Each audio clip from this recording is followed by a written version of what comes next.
कोल्हापुरातील नष्टे लॉन इथं राष्ट्रवादी काँग्रेस शरदचंद्र पवार पक्षाच्या वतीनं कार्यकर्ता मेळावा आयोजित करण्यात आला होता. या मेळाव्याच्या अध्यक्षस्थानी आमदार रोहित पवार होते. यावेळी बोलताना राष्ट्रवादी काँग्रेस शरदचंद्र पवार पक्षाचे शहराध्यक्ष आर के पोवार यांनी महापालिका आणि जिल्हा परिषद निवडणुकीत महाविकास आघाडीनं पक्षाला विचारात न घेतल्याची खंत व्यक्त केली. माजी आमदार राजीव आवळे यांनीही आमदार रोहित पवार यांनी महिन्यातून एक दौरा कोल्हापूरचा करावा, तसंच पक्ष संघटनेची जबाबदारी हाती घ्यावी, पक्षात तरुण कार्यकर्त्यांना संधी द्यावी असं आवाहन केलं. राष्ट्रवादी काँग्रेस शरदचंद्र पवार पक्षाच्या अनेक कार्यकर्त्यांनी आपल्या समस्या आमदार रोहित पवारांसमोर मांडल्या. आपल्याकडे सत्ता नाही म्हणून गप्प बसून चालणार नाही.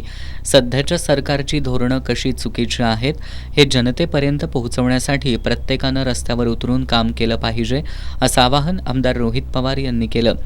जिल्ह्यात महायुतीचे 10 आमदार आहेत, मात्र ते जनतेची किती कामं करतात हे लोकांना समजलं असून लोकांच्या मनात सरकारविरोधात तीव्र संताप असल्याचं आमदार पवार यांनी सांगितलं.